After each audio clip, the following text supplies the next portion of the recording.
I have made multiple requests to the Ministry of Health, to the Deputy Ministry of Health, to the Public Health Agency of Canada for that specific document. I've asked them to give me proof of when the Minister of Health first specified that ArriveCAN is the electronic means set out in these orders, and I haven't had an answer. Now that the much-loathed ArriveCAN has mercifully been put out to pasture, is there anything more to be said about this dead dog with fleas? Well, yes, actually. Now, by way of background, this app was supposed to save travelers time at certain Canadian international airports by providing the customs and immigration declarations of travelers to the Canadian Border Services Agency in advance. Just one not so insignificant hitch, this app often did not work. And talk about sticker shock, an estimate for the app's development pegged the cost at around $80,000, but the off-the-lot price ended up being more than $54 million. How is that even possible? But the bad news gets even worse, folks. That's because my guest, lawyer Alan Honner of the Democracy Fund, is in possession of a memo that the Public Health Agency of Canada issued back on November 21st, 2021. And get this, the memo would seem to indicate that the federal government misled Canadians for a full year vis-a-vis the legality of ArriveCAN. Unbelievable. And joining me now for more on this astonishing story is Mr. Honner of the Democracy Fund. So first things first, Alan, what exactly is it that memo in your possession states? Well, let me explain to you how ArriveCAN works. Okay. Because it's not a law that is passed in the ordinary course through Parliament or the legislature. What happened with ArriveCAN, or what was supposed to happen, is that the Governor and Council could make an order under the Quarantine Act if certain conditions were believed to exist. Okay. And let's say those conditions existed. They made an order.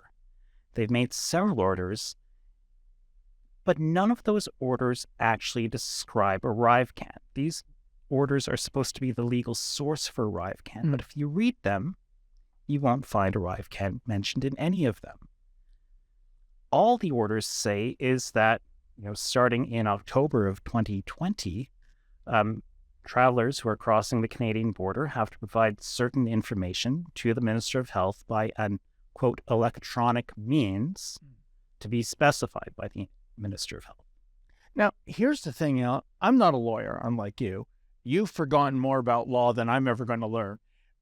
At the end of the day, in your opinion, what Canadians were put through in that 1 year period, was it legal? Well, it's hard to say, David, because what we have here is a memo, and it's signed by a designate of the Minister of Health, and is dated November 26, 2021, so 1 year after ArriveCAN supposedly becomes the law. And in this memo, the designate is stating that ArriveCAN is the specified electronic means described in these orders.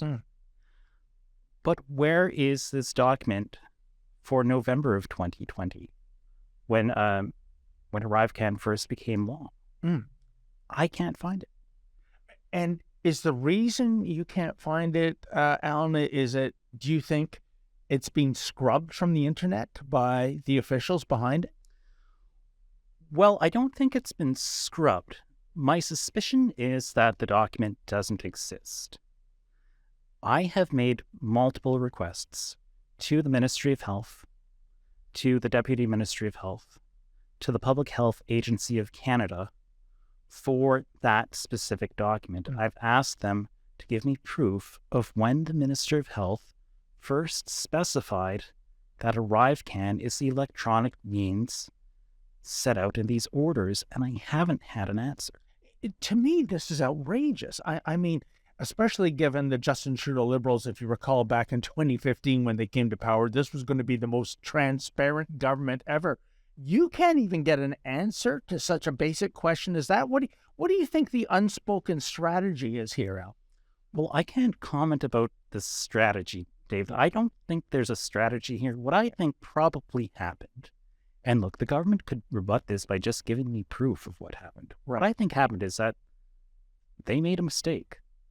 They were supposed to specify that ArriveCAN was the law. Specifically, the Minister of Health was supposed to make that specification, and he didn't. And he didn't realize that mistake for an entire year. So, Alan, I guess the big question, especially for those who have skin in the game, travelers that got charged with, violating the ArriveCAN etiquette or anything like that, what does that mean for those people that receive tickets? Is this a plank they can use in court, for example? Well, if ArriveCAN in fact wasn't the law between October 2020 and November 26, 2021, because the Minister of Health didn't specify it, then anyone who's been charged with an ArriveCAN ticket shouldn't be convicted, because we have a law in Canada, we have a constitutional law which prohibits people from being convicted of retroactive offenses. That's in 11G of our charter.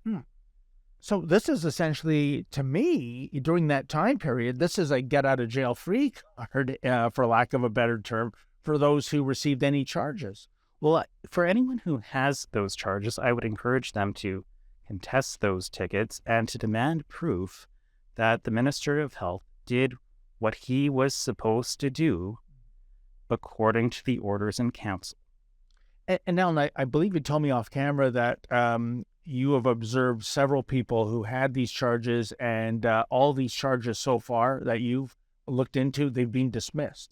Well, the Democracy Fund has been handling cases all across the country. I've been personally involved in a number of cases in one of the provinces, and we've been keeping a very close eye on the ArriveCAN tickets, and so far not a single case has gone to trial on ArriveCAN. No, and so I don't know why that is. Okay. And, Dave, like I said before, the government could prove me wrong. Yes. They could say, no, Mr. Honor, here's the information you're looking for. We did specify that ArriveCAN is the electronic means back in October or November of 2020, but I've asked for it repeatedly. I've even asked the Attorney General. They're not giving it. That is incredible. And my speculation, and that's all I have, Alan, is that you are right, they are wrong, or they don't have the smoking gun evidence to refute your theory. Alan, one last question. This whole exercise from the get-go, as I said in the preamble, supposed to be at $80,000, $54 million, and then a thing that hardly works. There's no evidence to suggest, unlike what Marco Mendicino has to say, that this sped up the process. If anything, it looks like it slowed things down with all the glitches. Now we have this. I mean, the incompetence, and I would say the outright scandal of this ArriveCAN, this should be front page material in every newspaper, and yet here you are, you're on to this, but I don't hear any other outcry about this latest, fiasco as part of the ArriveCAN app. Last word goes to you, Al. Well, David, I think you're right. I think this is probably the latest scandal to emerge in the long ArriveCAN saga. I think the government has to be open and transparent with us now and just tell us, when did they first specify ArriveCAN as electronic means? Alan, thank you so much for your time. I know you're going to follow this. When you get an update or if you hear back from the feds, please let us know and we'll do a follow-up. Thank you so much, my friend. Thanks, David. Once again, please go to noarrivecan.com, put your name on the petition, make a donation if you can. Let's all stand up to this outrageous form of app tyranny.